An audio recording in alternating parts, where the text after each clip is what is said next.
sumasama sa amin talaga, may mga naka-embed eh. Mismo, sir. Nakatutok talaga. Nakatutok. One, two, ako po.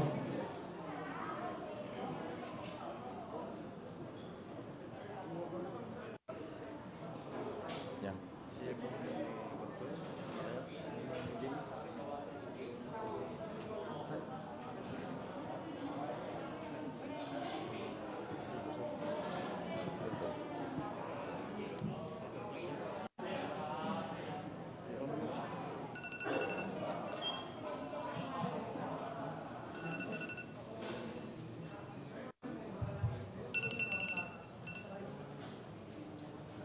Sound check, 1, 2, sound.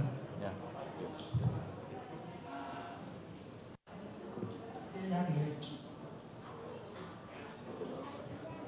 Oh, game na tayo? Sige, nandito tayo ngayon sa Madela, Quirino. At kasama ko rito yung si Mayor Rimel, at si Vice Mayor Bong. Naging mayor sila by succession. Yun ang kwentuhan namin kanina kasi namatay yung mayor. So yung Vice Mayor, Rimel took over. And then the first councilor took over sa Vice Mayor. So, ito yung connection. Si Mayor, kamag-anak ni Jan Dumlao, dati kong tauhan sa PNP. Si Vice Mayor, pamangkin naman siya nung aking mista na aking classmate sa PMA, si Gerald Cabagnot. So, yun ang connection, kaya kami magkakasama. But again, no, tulad ng sinasabi ko, we're not seeking endorsement. Just to be accommodated in a forum and later on sa isang multisectoral meeting, that's good enough for us. So we can articulate yung kung ano yung platform namin, tapos kung ano yung matutulong namin actually yung present at saka yung future na mga endeavors ng mga kababayan natin. So, yun, that's the, against that backdrop, isa na tayo, question and answer. First question po from Chris Charamos of Inquiry. Yeah, please, sir. Hello, sir. Good morning. Good morning to everyone. Sir, I'm just going to go to a national issue kasi earlier you talked to the people ni President, inere po siya, and the DOF, instead of recommending yung suspension of fuel excise tax, which I know you earlier recommended it po, Secretary Dominguez said na bigyan na lang po ng 200 monthly ayuda yung poor families para matulungan yung apektado dun sa soaring fuel prices. What's your take on this, sir? Do you think this is enough of a recommendation or ipupush niyo po yung suspension? 200 a month, 2,400 a year. Palagi ko, di makakasapat yun considering yung spike ng fuel prices. Ang siguro hindi lang nagkakaintindihan, ang nire-recommend namin is temporary. Hindi yung talagang suspended na yung excise tax because under the law, under the Train 2, di ba, na-fix na siya sa 10 pesos yung excise tax, 6, tapos 5 and 3. Hindi naman natin sasabing pag i-suspend, suspend forever or suspended forever. Ang sinasabi natin, temporary. Kung ilang months itong nangyayaring walang tigil ang taas, pwede naman taasan yung threshold, kasi ang threshold doon sa under Train 2 $80 per barrel. Dahil unreasonable na yung $80 per barrel. Kasi pumalong tayo mahigit 100 eh. So pwede natin itaas yung threshold ng 90 or even 100. Na pagka umabot siya ng $100 per barrel, automatic suspended. Pero temporary lang. Yun ang aming recommendation. Against 200 per month, napakaliit. Hindi kakayanin yun. Hindi makakasapat. Tama rin yung sa special provision na merong subsidy na ibibigay. Ganon din yun. Pagka pumalo ng $80 per barrel for a period of 3 months, yun ang average, then automatic magbibigay ng subsidy. 5 billion niya naka-earmark dito para sa subsidy. So, siguro pagka nagkaroon kami ng chance na makapag-meet kay Secretary Dominguez, ma-explain. As I had explained to you earlier, di ba? Labanin ito, tag-of-war ito ng DBM at saka ng DOF. Yung isa, expenditure, yung isa, revenue collection. Pagka nakapagpasa ng batas, ang kiniklaim ni Secretary Dominguez, once na mag-suspend, nasa mga 105 billion na higit, di ba? Ang computation nga namin, 134 billion ang magiging foregone revenues on the part of DOF. malaki talaga, malaking dent yun. Pero hindi naman natin sinasabi na ano na yun, permanente na. Temporary, say, mag-suspend lang ng 3 months. Di ba? Hanggang lumipas yung invasion, yung giyera sa Ukraine. Kasi yun talaga yung primary cause kung bakit tumaas yung fuel. Hindi naman permanente yung giyera doon eh. Pwede umatras yung Russia, pwede namang matuloy invasion. Basta matitigil yung giyera. At either way, wala na tayo pinapanalangin, ano? Pero sana matapos lang yung sigalot para hindi tayo maapektuhan.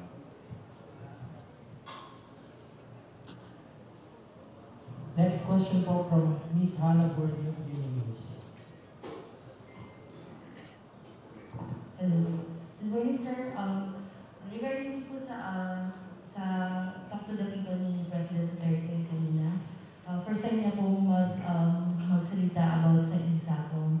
And he said he is concerned about the social cost of ISAPOM.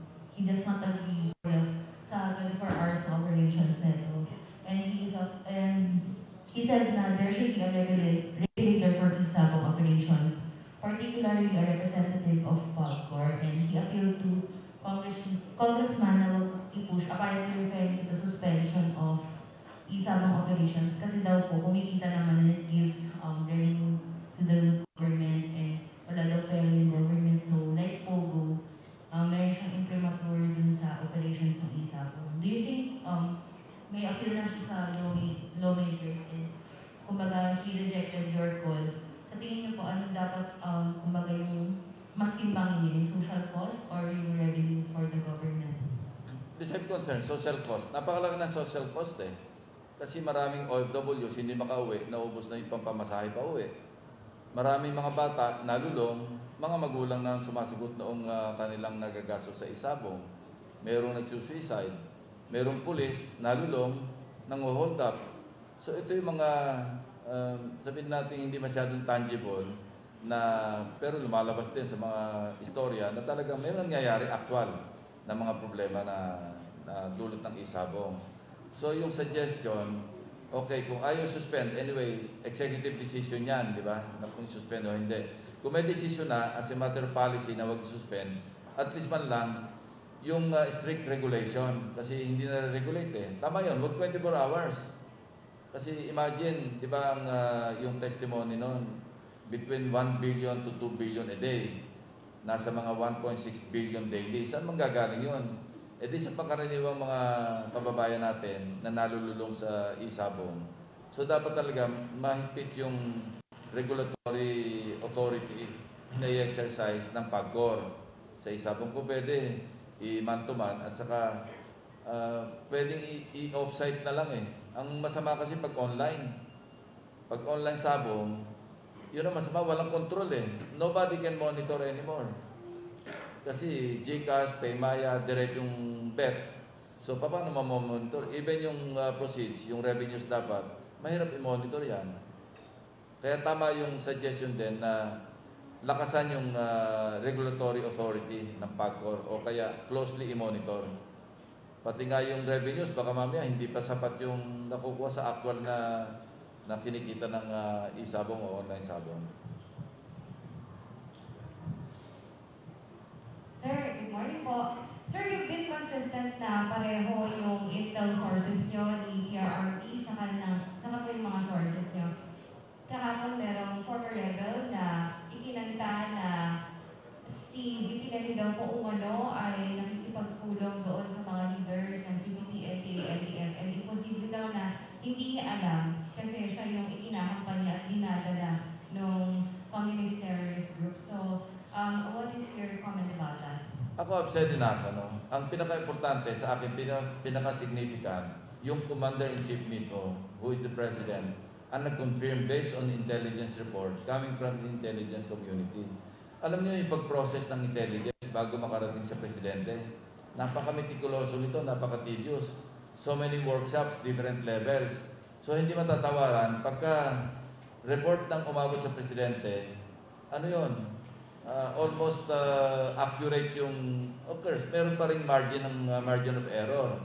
Pero almost accurate na yon, hindi na matatawaran kasi dumaan ito sa process, mga workshops ng military, police, and all of the intelligence community. So I've said enough. May sarili akong sources, ako yung unang nagsabi, and then this was confirmed by several sources, eventually or ultimately by the President. So, sino ba magko-question na talagang mayroong possibility? Ako, ang concern ko lang naman, as I have repeatedly said, wag lang sana maulit yung coalition. Kasi twice na eh. After the EDSA Revolution, nagkaroon ng coalition. Lumakas, Masisa Quirino. You know, I was assigned nga in Isabela in 1988. Yung counterpart ko sa Quirino, ang dami rin lang problema ng insurgency rito ng araw. After the EDSA Revolution. Cagayan, ganun din. And then, yung gains ng present administration para, ang pangako nga, they want to end insurgency problem before he steps down in June 2022. Eh kung magkakaroon na naman ng setback at mawala yung momentum, tayo lahat naman may problema.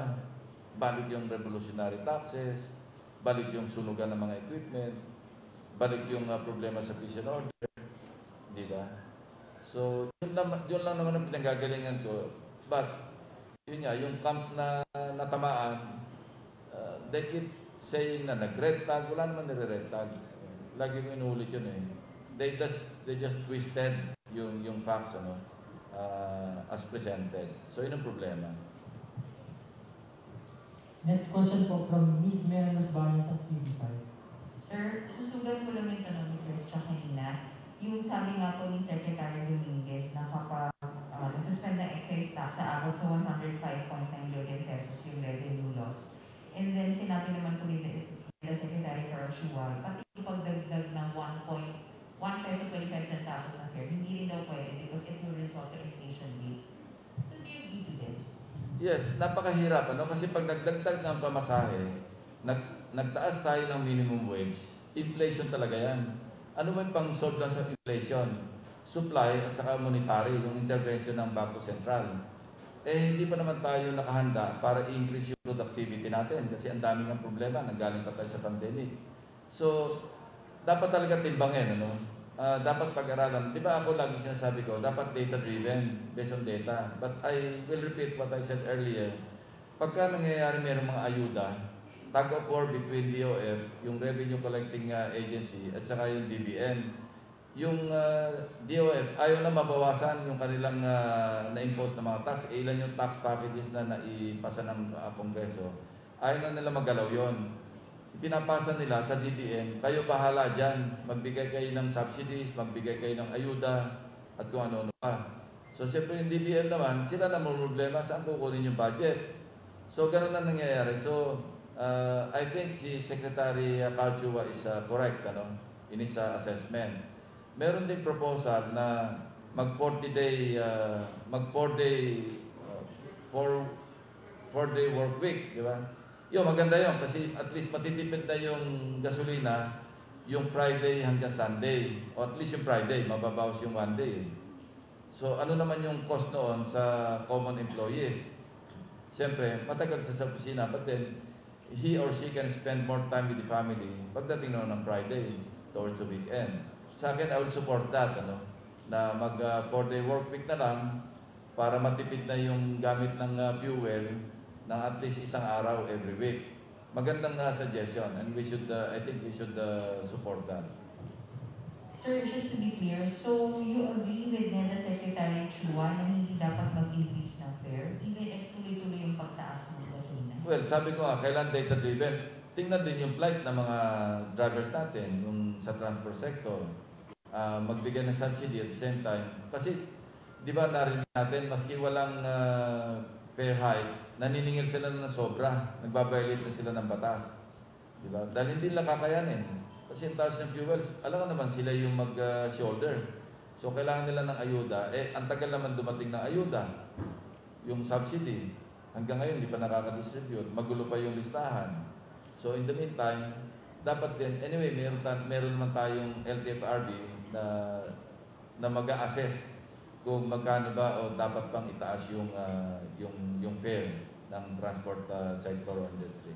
Sorry. Sir, COVID issue lang. Dapat bang, may mga suggestions na kasi na palawigin from alert level 1 gawin ng alert level 0. Is there a need for this? And if so, sir, kung pag-question pa lang. And if so, kung maging alert level 0, dapat para bang maging mandatory ang mask o voluntary na? Ako, maski alert level 0, magmamask ako para sigurado.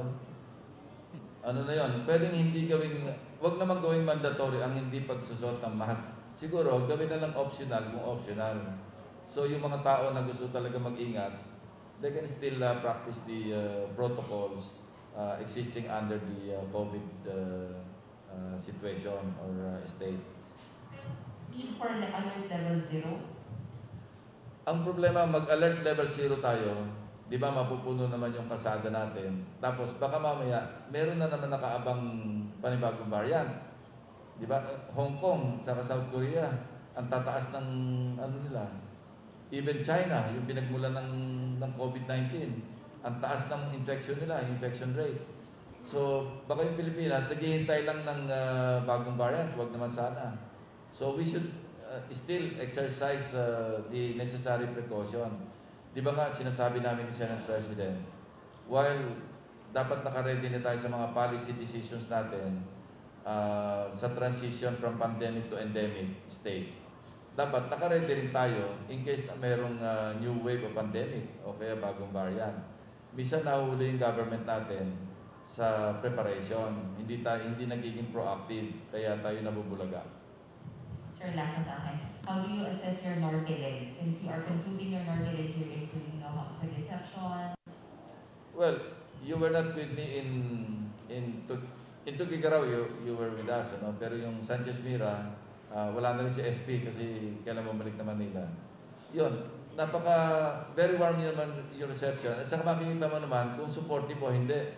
Minsan, di ba, going through the motion, pero ma-assess mo bilang kandidato kung ano yung level ng support na pinapakita ng crowd, yung mga kausap mo. We had a very good interaction with the people of Sanchez Mira. Ang satisfying sa amin dito, we're able to educate them. For example, yung TODA, walang kamalay-malay yung TODA ron, 1,300 TODA members doon sa Sanchez Mira. And I was able to enlighten them that they're entitled to fuel subsidy. Kasi naka-specify nga doon sa General Appropriations Act na talaga malinaw, naka-spell out yung tricycle. Even yung farmers and fisher folk, kasama rin sila. Hindi alam nung iba. Pati nga yung mga mangingisda kasama sa fuel subsidy eh. Kailangan lang i-update yung record, yung listahan, at ipadala ka agad. And then we were able to walk them through kung ano dapat gawin. Kasi man, kanina, nagkukwentuhan kami ng mayor. Sabi ko, kung pwedeng yung mga tricycle drivers, of course, jeepney drivers, saka bus drivers, wala namang problema. May listahan sila sa LTFRB. Yung tricycles ang drivers at saka operators ang nakakaawa kasi naiwanan na sa Bayanihan 2. Baka maiwanan pa rin dito sa special provision ng GAA. So, yun, dapat ang gawin kaagad ng local government unit by way of helping out yung tricycle drivers and operators. Ibigay na nila yung listahan nila sa DILG kasi yung special provision ang nakasaad doon. LTFRB, sila yung Office of Primary Responsibility. But they will base their list, yung mga names, sa DILG submission. So kami, before, hindi rin namin alam yun eh. But because of the constant interaction with people, forced to study kami, forced to review yung mga provisions sa GAA. So nalaman namin, ganun pala. So ina-educate namin yung mga kababayan natin, yung mga nakakawa na dahil sa kulang sa knowledge, yung dapat biyaya mapunta, hindi tuloy nakukuha. Eh kung rally lang kami na rally ni Senate President, hindi namin malalaman yung salita lang kami ng salita. Mas maganda talaga yung ginagawa namin town hall, no? Na talaga interaction, town hall meetings, yung mga common problems, not so common problems, nakakarating sa amin, napipilitan kami mag-aral ulit. Tapos ibabalik namin sa kanila yung solution. Sure, good morning. Kanina po nag-tweet kayo tungkol doon sa campaign funds. Would you like to expand on that? Yeah, nakakatawa nga eh, di ba? Dahil sabi nga nila, mababa sa survey, Hindi ko alam kung awa ng mga kaibigan ko sa yung mga believers, biglang nagtatawagan, nakiumingi ng meeting at gusto mag-contribute. Yung iba naman, nagpadala na actually ng contribution. So sabi ko na parang at this time na yung campaign funds are supposed to come by heart saka yung seldom. Pero ang irony, yun nga, maraming tumatawag. Parang gusto ipagpatuloy yung laban nasa ganon. Kasi siguro mga believers talaga yun. O kaya, mga dating kaibigan, mga bagong kaibigan, sila yung nagkukusap at tumawag. Kasi ako, hindi naman ako ugali na yung tatawagan sila para mangingi ng contribution. Hindi ganun ang nature ko kasi. Even sa mga local officials, minsan kaibigan ko na, nahihiya pa ako magsabi na baka pwede endorse mo ko. Kasi yung endorsements, di ba, usapan na natin yan, talagang maganda endorsement, especially from very credible local officials. Malaking bagay yon.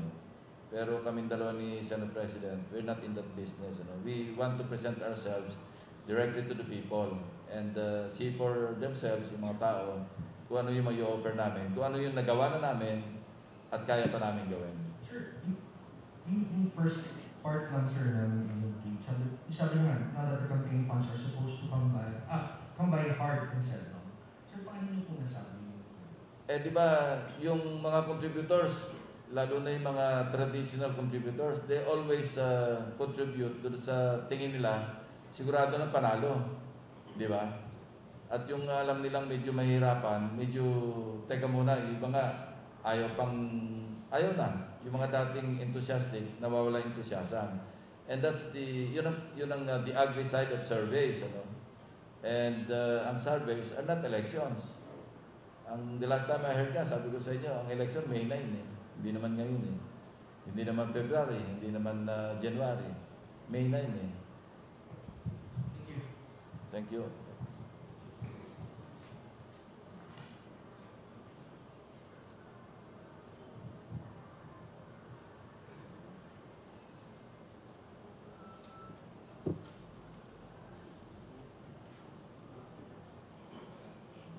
Okay na tayo? Local. Good morning, sir. Morning.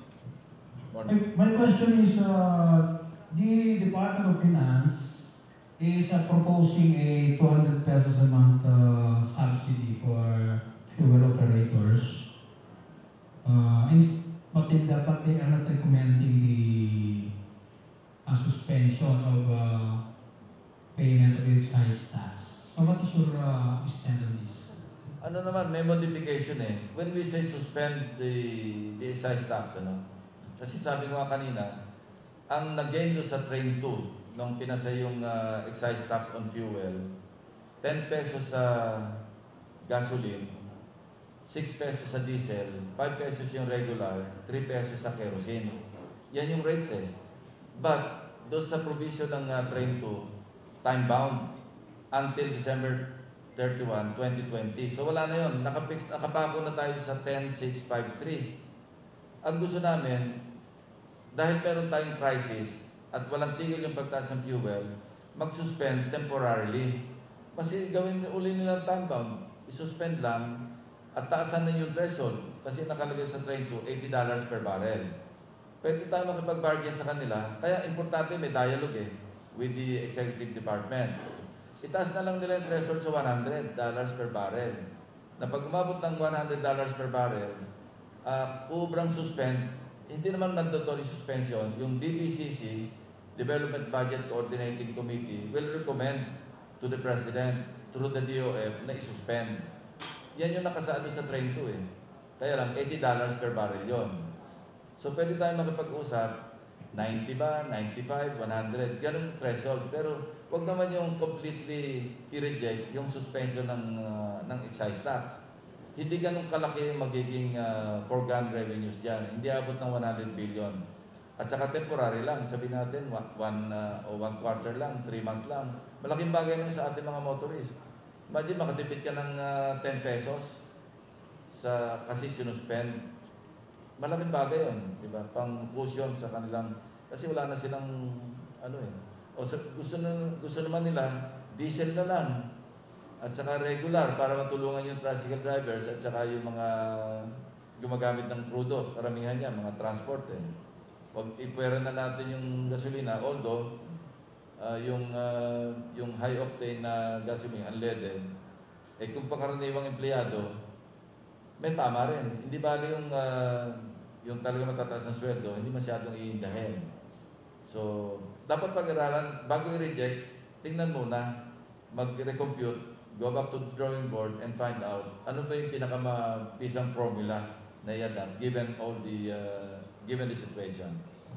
I see, sir. So in relation to that, sir, there is an announcement of the Philippine National Oil Corporation wherein they are planning to start next month the sale of fuel at a discount to targeted beneficiaries. What is your take on this? Is it feasible or not? Yeah, it's feasible pero ang hirap ng logistics niyan eh. Kasi again, magbibigay ka ng coupons. Ano ba? Subsidize sa mga ibang sectors lang, di ba? Parang discounted. Medyo mahirap yon. Pag binigay mo yung nag-give out, nag-hand out ka ng mga coupons, baka mapunta naman yung coupons doon sa hindi talaga nangangailangan. Alam natin, ang daming problema eh. So, sa akin, yung special provision should be enough. Yung at least targeted yun eh. Transport sector, nakalagay doon, PUB, tricycle, tapos the regular delivery services, at least targeted talaga. Eh doon pa nga lang, malaki na ng problema eh. Kasi yung minsan, yung hindi nakakarating doon sa dapat puntahan. Kasi nga, because of lack of knowledge, lack of information. Eh kami nga, sabi ko nga kasi kanina, hindi namin alam before na yung tricycle drivers nakalista doon. Nireview lang namin yung GAA, kaya nakita namin. And that's the reason why we're trying to educate the concerned sectors, especially tricycle drivers.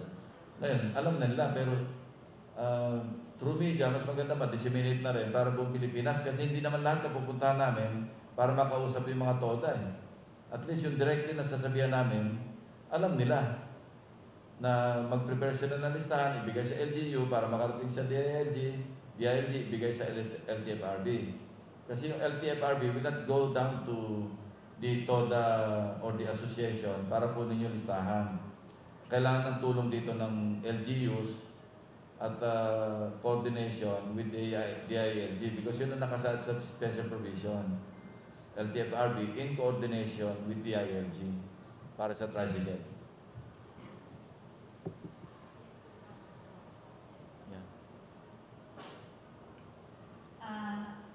Pagka po nanalo tayo sa pagka-presidente po, ano po ang magiging pangunahing proyekto po natin dito sa Lone District ng Mandela po? Hindi lang sa Lone District ng Quirino, no? Buong Pilipinas, napapag-usapan namin kanina, and that's why we're thankful na may mga councilors, mga barangay chairmen from the nearby municipality yung nagtipunan.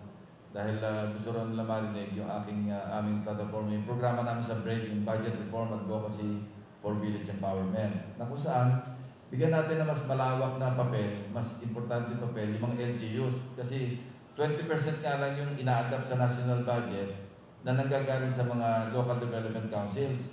Yun lang eh. Kinukwestiyon ko nga lagi yun pagka budget deliberation.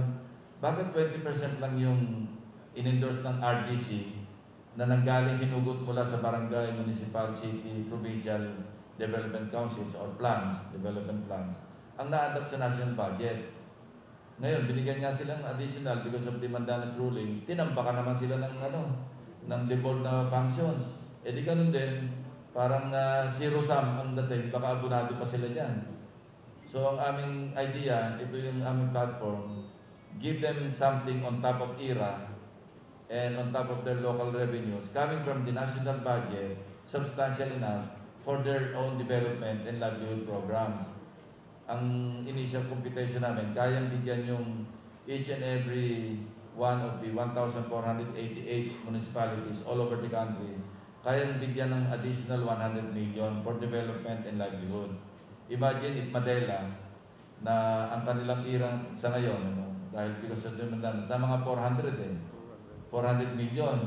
Ang development lang nila doon, 20%, that's only 80 million. What can 80 million do every year to push up yung development ng Manila. Imagine if they have additional 100 million per year for development and livelihood. Marami sila magagawa. Tapos makaka-create ng jobs. Kasi meron livelihood programs eh. So, yun ang matagal na namin pinag-aralan and doable. Because, for your information, alam na rin ng national media ito. Yung, in my consistent scrutiny of the budget, I discovered na for the past 10 years, 2010 to 2020, yung unused appropriations o yung hindi na utilize because of poor planning, because of lack of consultation with the local government units, ang hindi nagagamit, 328 billion pesos per year on the average. Imagine that. It used to be 450 pa nga billion. Kaya kami naggawa ng formula na kayang bigyan yung provincial, each and every province, there are 81 of them, ng tigwa 1 billion pesos additional on top of IRA. Tapos all municipalities, kayang bigyan ng tigwa 100. Magkano lang yun? 148 billion yun. Tapos plus 81 billion. Pati nga barangay, kaya pa rin bigyan. No? This is for the information of our kababayan si Quirino. Yun ang aming tinatarget. Nasa ganon, tapos yung implementation, ibalik din natin sa mga LGUs. Yung hindi capacitated, walang dapat may capacity building program. Teach them how to craft their own local development plans para pag nabet, papasa. And teach them how to implement. Dapat yung national government parang big brother na lang na looking over the shoulders of local government units while they are performing their mandate in terms of budget preparation and then budget implementation. So pag binalik mo yung implementation sa mga LGUs, di ba maganda? Maski tanongin natin si Mayor, si Vice Mayor, maganda talaga yun. Kung regularly, merong ganon, hindi ba makapagplano sila for the next year, for the succeeding years? Pwede lang pa iralin yung 3-year development plan nila. Naka-programa na kasi alam nila may darating silang additional 100 every year. Di ba? Ang lagi sinasabi nga namin, sino ba yung mas nakakaalam ng needs and priorities of the LGUs kundi yung local executives? Pag-craft naman ng budget, yung development plan, multi-sector lang naman, kasama naman yung mga NGOs, kasama yung constituents nila. Because there's so many stories na talaga yung disconnect between the national budget and the needs and priorities of the local government units. Napakalapat. Yung gap talaga ng laki. And there are stories na darating yung project galing sa national, walang kaalam-alam yung local. Tapos, hindi yan ang kailangan namin. Ando na, may notice of award na. Di ba, napakalaki ng disconnect. So, mas maganda, involve na natin yung mga LGUs. After all, sila naman yung end user ng national budget. Sila dapat ang nakikinabang. Not because the mayors and the vice mayor and the councilors are here. Ito, very consistent ako rito na dapat, noong 2016 pa, pinapait ko na ito Kaya lang, legislation. And I fight the bill. Yung aking brave bill. Problema, hindi nga nakapasa. But given the chance to serve in the executive, maski walang batas, kaya implement ito because the GAA itself is a law. Doon mo lang, isasalansan mo lang na maayos para mas malaki yung participation ng local government units. Ang senso mo Pilipinas, hindi yung marami na pag-iiwanan. Sir, sorry pahabol ko lang po kasi nag-react na si DOJ Secretary Leonardo Guevara now. Sabi niya, there's nothing unlawful daw for any groups associated with CPP and KNDF na mag-support ng any political party. And the only time na action daw yung Anti-Terrorism Council kapag nagsona sila ng violence and terrorism. Correct. I'm not saying that it's unlawful. Ang concern ko is pag nagkaroon na naman ng coalition, government, na nangyari before, lalakas na naman yung NPA. Wala naman nung sinabing unlawful o illegal yung mag-support yung progressive groups or even the CPP-NPA mag-support ng kandidato. I never said that. Concern nyo sa akin na pagka nakipag-alliance ka ngayon, baka ang kapalit coalition. Nangyari na nga Di ba declares terrorist yung NPA? Designated pa lang. There's a pending proscription case sa RTC Manila. Once proscribed, talagang terrorist group na yon. Ang designation is administrative. Alam mo, gamit lang ng designation as a terrorist group kasi nag-comply tayo doon sa United Nations Security Council Resolution designating CPP-NPA as a terrorist group. Okay. Ang ginawa ng ATC, Anti-Terrorism Council, in compliance with the resolution of the United Nations Security Council, kasi member tayo eh. So, dinesignate nila automatically. Yun nga yung nakalagay doon sa batas. Ang gamit lang ng designation doon sa terrorist financing. Anyway, meron din tayong batas na sa Terrorist Financing Act, di ba? Na kung saan pwedeng i-freeze yung bank deposits, yung assets ng isang designated terrorist organization. That's preemptive. So, once proscribed, may problema kung sino yung makikisama doon sa doon sa halimbawa, nag-endorse, ibang usapan yon. But right now, it's only designation, not prescription. Pero sir, yung NPA, natin kalaban din ng government. Ngayon Pagka armado na, at nakipaglaban na, pumatay na ng civilian, pumatay na ng sundalo, ibang usapan yon. Pero supporting a candidate, it is up to the candidate or candidates to acknowledge or to accept yung endorsement. Nasa kanya na yun. Look out niya kasi kasama sa issues yan. Pero pag natutunan may coalition, wala... You see how they twist the facts, di ba? Wala naman nagsasabi na unlawful o illegal eh. So even the Secretary of Justice is now reacting na there's nothing unlawful. Nobody said na meron na illegal act yung mag-endorse o tumanggap ng endorsement from the CPP-NPA. Wala naman nagsabi nun. Sila nagsasabi, nag-red tag, wala nang red tagging. Tinutwist eh.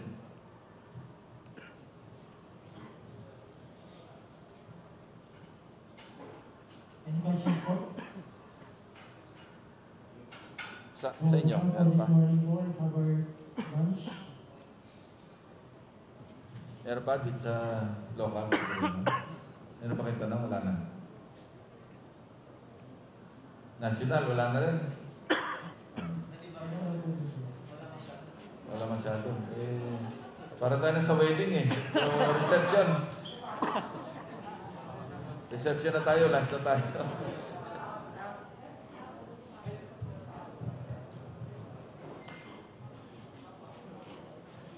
Baka may gusto ko yung tanongin sa yung concern nila sa local, sa Mandela.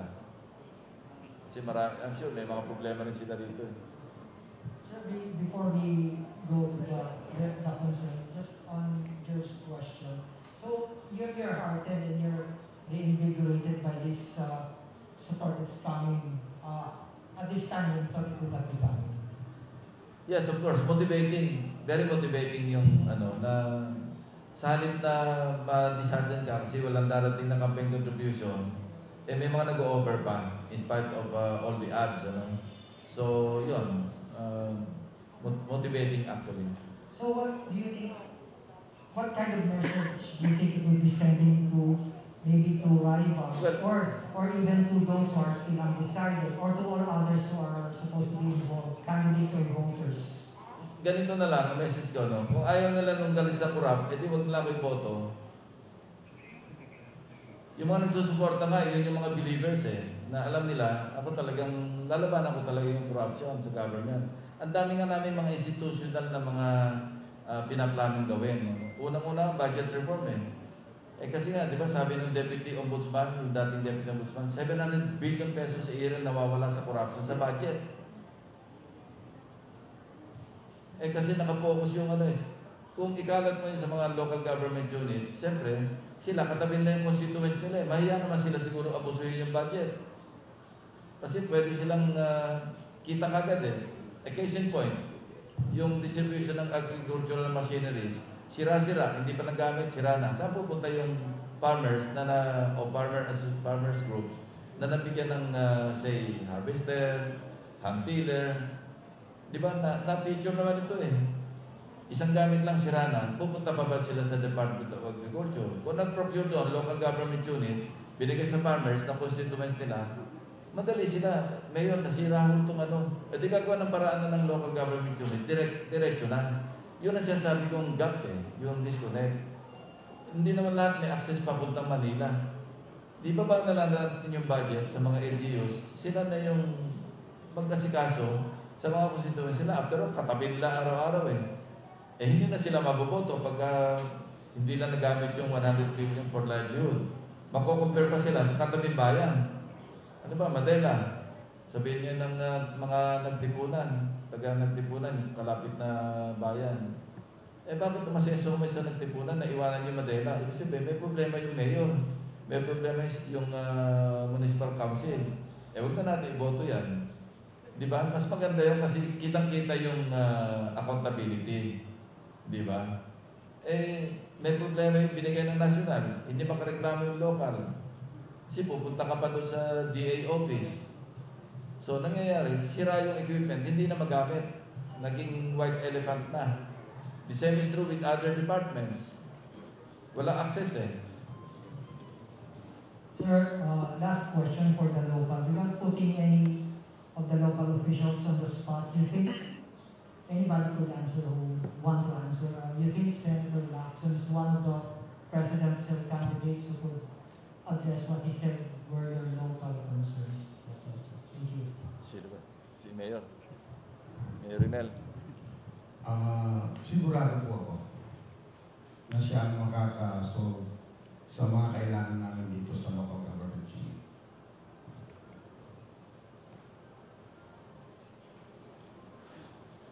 Anything else, bro? Thank you so much po. Alam mo, Paolo, ang difference namin ni Senate President sa ibang kandidato, kami nakipag-interact, kami nag-aaral. Kasi force kami mag-aaral Ano sasagot namin sa tatanong ng mga naandyan sa multisectoral kung hindi kami nag-aral? Di puro motherhood na naman sasabihin namin. Meron kami laging specifics. Detalyado pag sumagot kami. Alam namin kasi, dahil ginagawa na namin, nagawa na namin, kaya namin gawin. Yun ang malaking diferensya. And I hope yung electorate matuto naman sana kasi for the longest time, since the time of the Golden Orinola ni President Quirino, hindi na nagbago yung situation natin Ang daming dapat ayusin sa government na hindi na-realize ng mga tao natin. Dikit sa sikmura nila Sa kanila parang resigned na And that's not a healthy attitude na parang pare-pareho lang yung mga yan. Pag naupo yan, pare-pareho lang yan. Kakalimutan tayo. Ganun ang naging attitude, di ba, Mayor? Parang ganyan na yung parang surrender na yung mga kababayan natin Kaya kami, as much as possible, we're trying to enlighten, we're trying to educate our voters directly. Ang problema, we cannot reach 111 million Filipinos for a period of 90 days. Mahirap. But, sabi ko, maski maging zero pa ako sa survey, tutuloy pa rin ako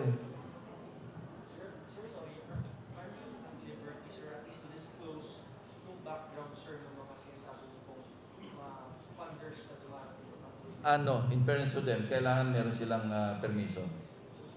Sir, how about mga retired PNP or AFP, mga kasama nito po sa military, sa PNP, sir, yung mga patuloy ba, sir, openly na malabas ang support? Sa akin, for the longest time, matagal pang bago dumating yung campaign period, ang dami na sa aking mga PMAers, mga non-PMAers, mga retired, ang dami na nandyan nag-organize. Anything else, Coach?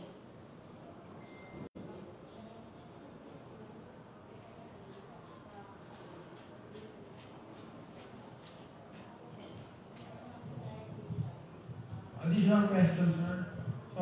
There was a Chinese Navy vessel that was seen spying of Palawan province during the war games. So, what is your stand on this because of this alleged intrusion of the Chinese in Philippine waters? Well, pinatawag ng DFA yung Chinese ambassador. That's the normal process. Pag may mga ganon, pinagpapaliwanag. Ang defense lagi ng maski anong country, yung right of innocent passage.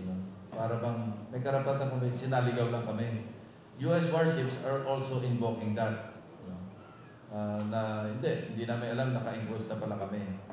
But it says a lot, dahil yung Palawan, alam naman natin na territory talaga ng, wala nang question, di ba? And there's an ongoing negotiation for joint oil exploration between a private firm and yung CNOOC ng China. Ongoing yun. Privy ako doon because I happen to learn it from the